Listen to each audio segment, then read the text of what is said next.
बैठे चलो हैं। ठीक। मैं सुबह से वहीं पे बैठे हैं। चलिए सभी लोगों को बच्चा लोग good morning. Good morning sir. इतना जोर से गुड मॉर्निंग करेंगे।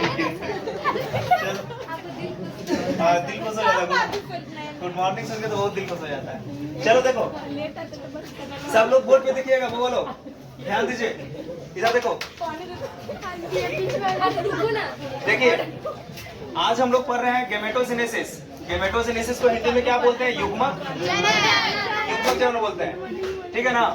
तो देखिए होता क्या चीज है, अगर हम बात करते हैं युग्मक, सर अब छोड़ दिया है। कौन सा शुक्राणु जनन पूरा लिख दीजिए। युग्मक की बात हम लोग करते हैं, ठीक है। तो मनुष्य के शरीर में, मनुष्य हम लोग कौन सा प्राणी है? मनुष्य ना जी। हम लोग जानवरों में उच्च श्रेणी के जानवर में गिने जाते हैं।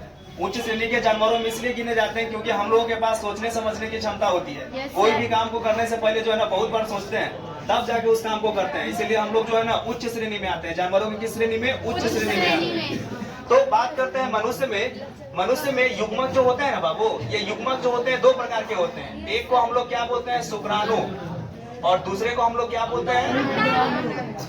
अंडाणु। तो ये शुक्राणु और अंडाणु क्या चीज है? युग्मक है। याद रखिएगा, युग्मक वैसी कोशिका होती है जो जनन की प्रक्रिया में क्या करती है? सहायता करती है या भाग लेती है। समझ में आ रहा है ना। तो मनुष्य के शरीर में शुक्राणु और अंडाणु वह कोशिका होती है जो जनन की प्रक्रिया में क्या करती है? सहायता करती है या भाग लेती है। अब बात करते हैं कि इस शुक्राणु को हम लोग क्या बोलते हैं? नर युग्मक, और इस अंडाणु को हम लोग क्या कहते हैं?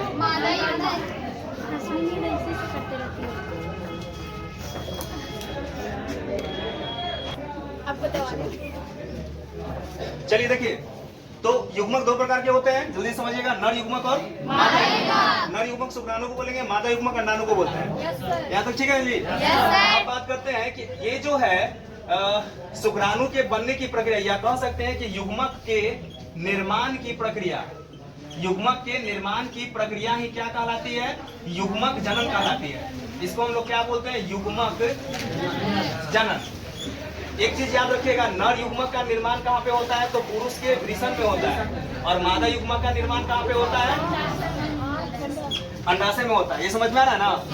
तो नर युग्मक वृषण में बनते हैं, मादा युग्मक अंडाशय में बनते हैं। अब बात करते हैं कि ये शुक्राणु के बनने की प्रक्रिया को हम लोग क्या कहते हैं? शुक्राणु जनन। याद रखिएगा, यानी कि नर के वृषण में शुक्राणु के बनने की प्रक्रिया को हम लोग क्या बोलते हैं? शुक्राणु जनन। और अंडाशय में मादा युग्मक अर्थात अंडाणु के बनने की प्रक्रिया को हम लोग क्या कहते हैं? अंडाणु जनन के नाम से जानते हैं। एक चीज याद रखिएगा, मनुष्य जो होता है ना, मनुष्य, तो मनुष्य के शरीर में गुणसूत्र की संख्या कितनी होती है? 46 होती है। समझ में आ रहा ना। लेकिन जो शुक्राणु और अंडाणु होगा ना, इसमें गुणसूत्र की संख्या क्या हो जाती है? हाफ हाफ हो जाती है, यानी कि 23 इसमें होगा और 23 इसमें होता है। ये समझ में आ रहा है। तो अब समझिए कि ये वाला जो डायग्राम बनाए हैं, ये डायग्राम बताता है शुक्राणु जनन को। ये डायग्राम जो है क्या चीज को बताता है? शुक्राणु जनन को। और ये वाला जो डायग्राम है ना बाबू, ये वाला डायग्राम जो है ये क्या चीज को बताता है? अंडाणु जनन को बताता है, ठीक है। इसको हम लोग इंग्लिश में, सर नहीं दिख रहा था ऊपर से। ठीक, इसको इंग्लिश में हम लोग क्या बोलते हैं? स्पर्मेटोजेनेसिस।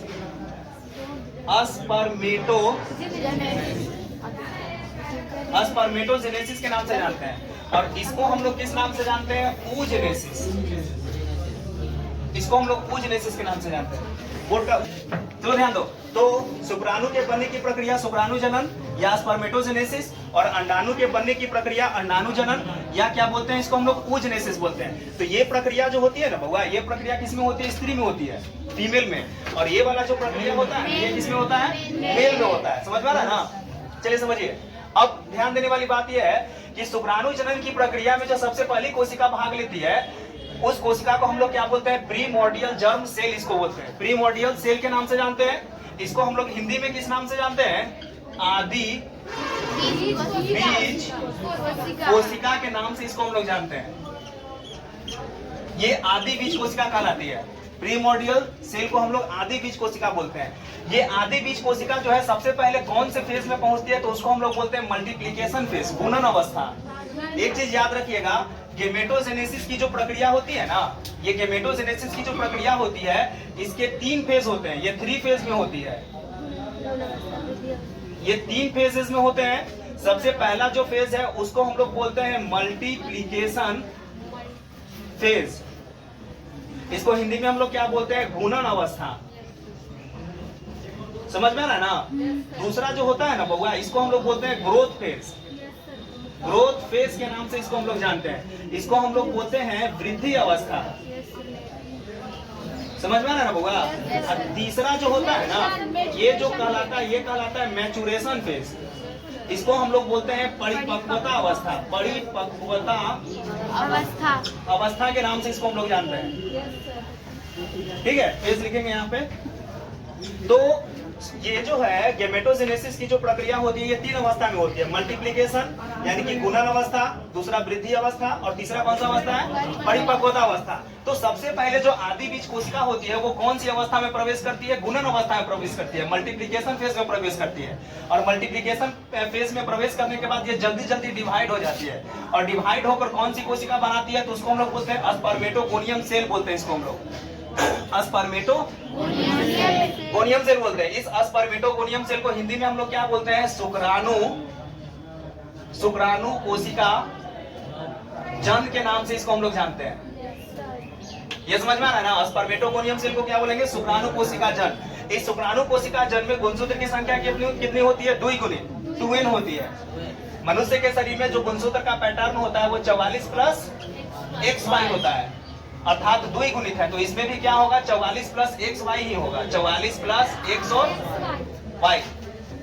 ये समझ में आ रहा ना। अब ये जो शुक्राणु कोशिका जन है, अब ये कौन सी अवस्था में प्रवेश कर जाएगी, ग्रोथ फेज में प्रवेश कर जाएगी। मतलब कि कौन सी फेज में ग्रोथ करेगी, वृद्धि अवस्था में जाएगी। तो वृद्धि अवस्था में जाने के बाद स्पर्मेटोगोनियम कोशिका जो होती है थोड़ी बड़ी हो जाती है, पोषक पदार्थ ग्रहण करके कोशिका जो है क्या हो जाती है, बड़ी हो जाती है और डेवलपमेंट शुरू कर देती है। इस डेवलपमेंट फेज को ही हम लोग क्या बोलते हैं, ग्रोथ फेज। लेकिन इसमें गुणसूत्र की संख्या कितनी रहेगी, 2 ही रहेगी, 2 गुणित ही रहेगी। आना समझ में ना। 44 प्लस XY ही रहेगा। समझ में आ रहा है यहाँ तक है। Yes sir. अब चलिए, अब जो तीसरा फेज शुरू होता है ना, वो मैचुरेशन फेज शुरू होता है, ये वाला परिपक्वता फेज शुरू होता है। अब इसमें जो है ये स्पर्मेटोगोनियम सेल जो है, जो बड़ा हो गया था ना बाबू, तो ये बड़ा होकर कौन सी कोशिका कहलाती है, इसको हम लोग बोलते हैं प्राइमरी स्पर्मेटोसाइट के नाम से जानते हैं। इसको हम लोग बोलते हैं प्राथमिक शुक्राणु कोशिका। हिंदी में इसको क्या बोलेंगे, प्राथमिक शुक्राणु कोशिका के नाम से इसको हम लोग जानते हैं। ये जन हो गया, ये प्राथमिक शुक्राणु कोशिका हो गया। इसको क्या बोलते हैं इंग्लिश में, प्राइमरी स्पर्मेटोसाइट्स, और हिंदी में इसको क्या बोलते हैं, प्राथमिक शुक्राणु कोशिका बोलेंगे इसको। ये समझ में आ रहा है ना। अब ये जो प्राइमरी स्पर्मेटोसाइट्स है, इसमें सबसे पहला बार अब डिवीजन शुरू होगा।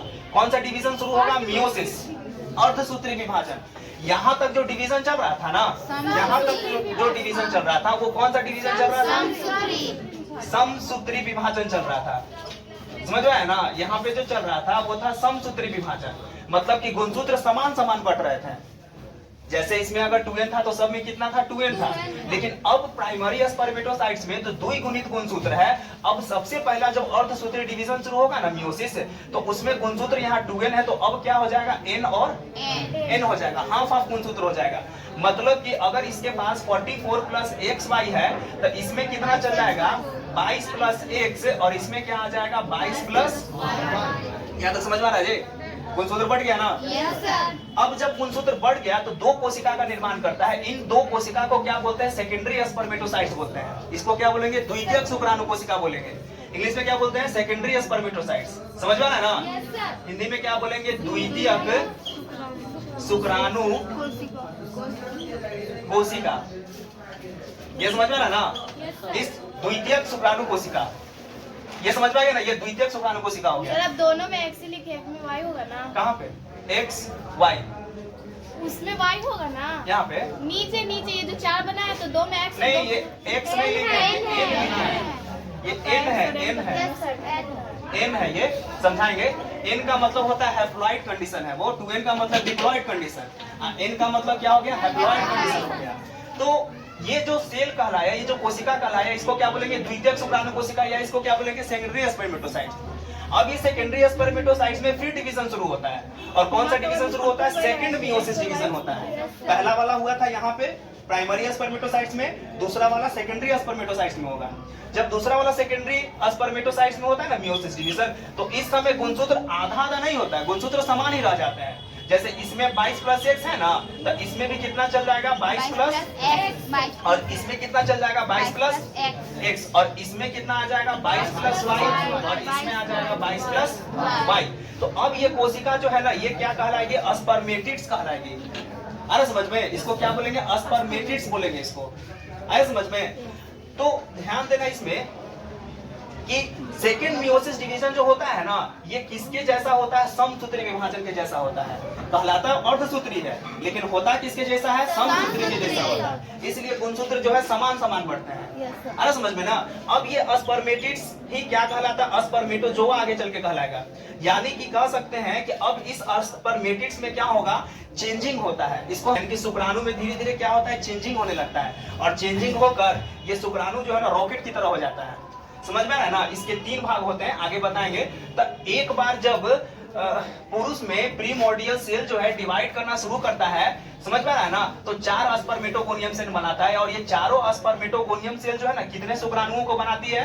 तो वो बनाती है 16 शुक्राणु बनाती है। एगो कितना बनाया था? 4। चारों जब डिवाइड करेगा तो 16 को बनाएगा ना। इसलिए पुरुष जो होता है ना, पुरुष मेल रे, समझ आ रहा है ना? मेल जो होता है ना बुआ, ये देखने में बड़ा खतरनाक लगता है, समझ रहा है ना, लेकिन असली में होता नहीं है। ये भले देखने में रफ एंड टफ और भयंकर लगे, लेकिन दिल का बड़ा नाजुक होता है। अरे समझे? कौन बोल रही सर? नहीं, ऐसा ही होता है, ऐसा ही होता है। जैसे देखो, नहीं समझा? एक पिता और एक माता, फीमेल भी बच्चे को उतना ही प्यार करती है जितना मेल करता है, लेकिन मेल जो है दिखाता नहीं है, समझ में आ रहा है, लेकिन उसके दिल में उस बच्चे के लिए ज्यादा प्यार होता है। जैसे ही वो मेल घर में पहुंचता है ना रात में काम करके, तो बच्चा जो है भागते हुए पिताजी के पास जाता है। ये नेचुरली अट्रैक्शन होता है, समझ में आ रहा है ना? ऐसा बनाया जाता है, हम लोग को ऐसा बना ही देता है नेचर। दिखता नहीं है, लेकिन होता बहुत कुछ है, समझ आ रहा है जी? समझ देखो, तो मेल जो है प्रतिदिन कितना शुक्राणु बनाता है? 10 पर पावर 12 से 10 पर पावर 13 शुक्राणु ये प्रतिदिन बनाता है पर डे। ये समझ में आ गया ना जी? स्पर्मेटोजेनेसिस समझ में आ गया? अब हम लोग आ जाते हैं किस पे? ध्यान दो, कसरत मत करो। और पे देखो, अब हम लोग पढ़ेंगे अंडाणुजनन। अंडाणुजनन की प्रक्रिया शुक्राणुजनन के जैसी ही होती है, लेकिन इसमें 16 शुक्राणु बनता है ना ये प्रीमोर्डियल सेल से, तो इसमें केवल एक ही अंडाणु बनता है।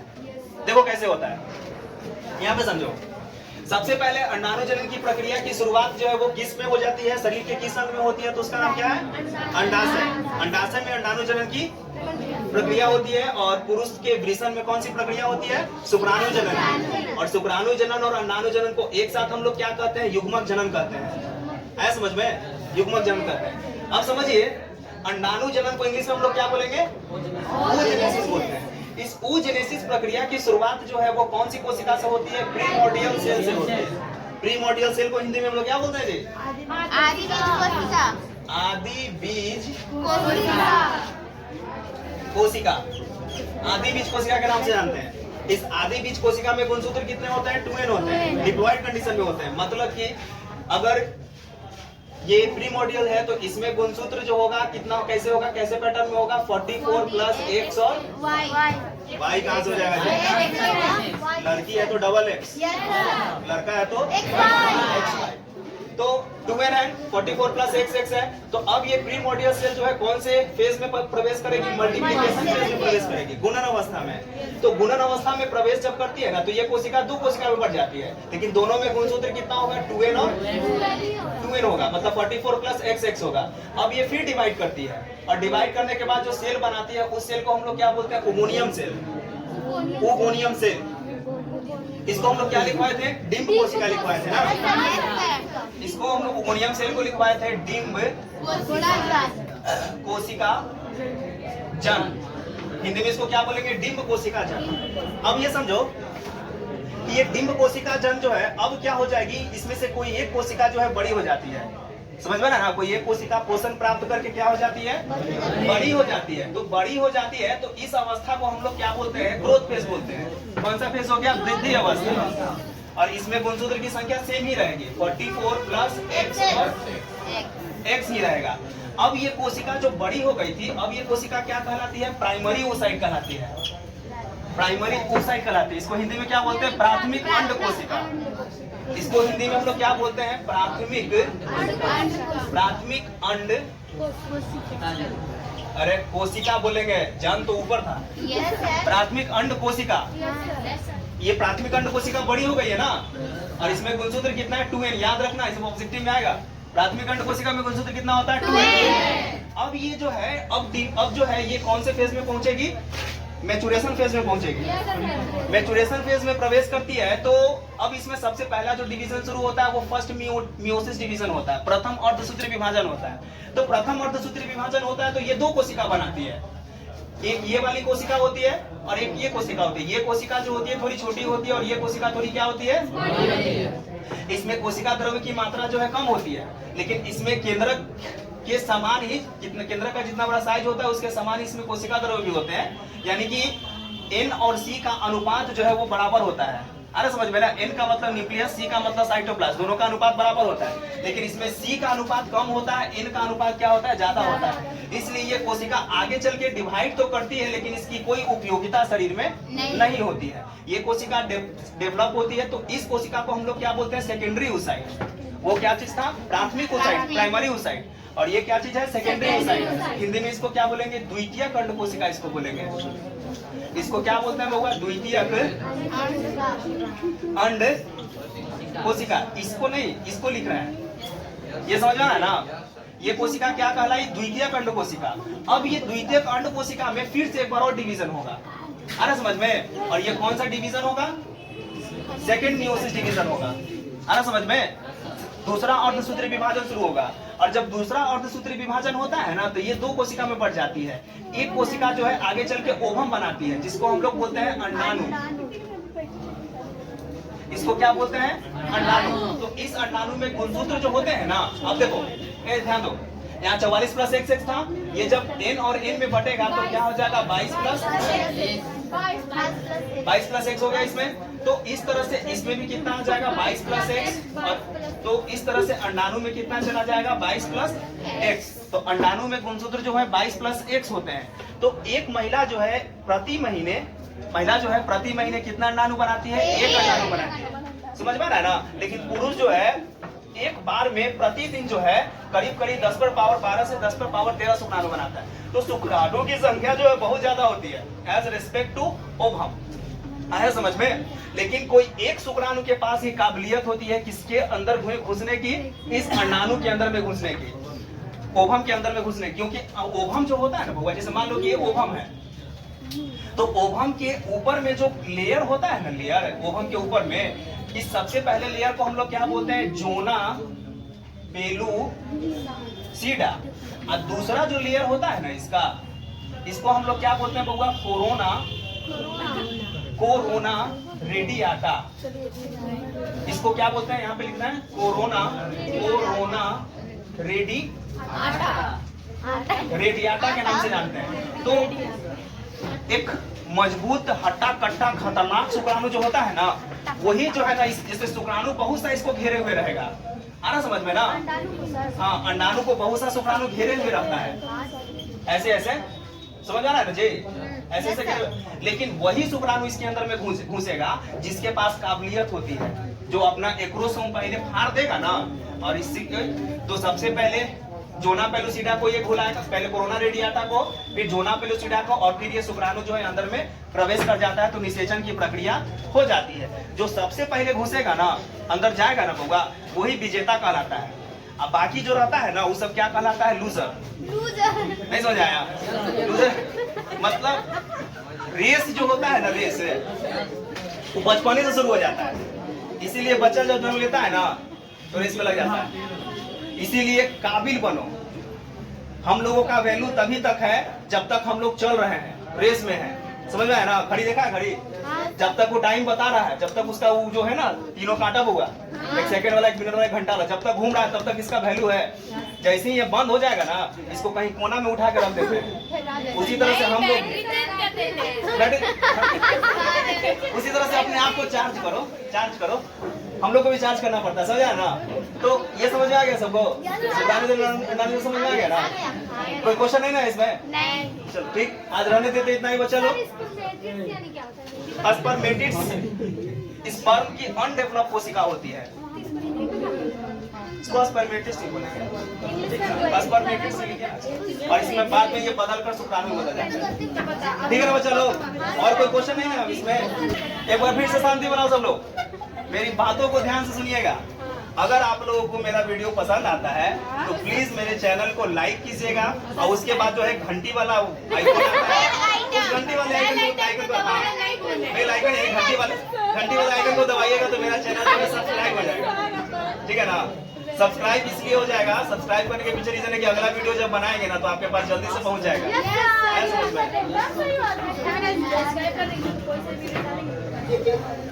समझ में?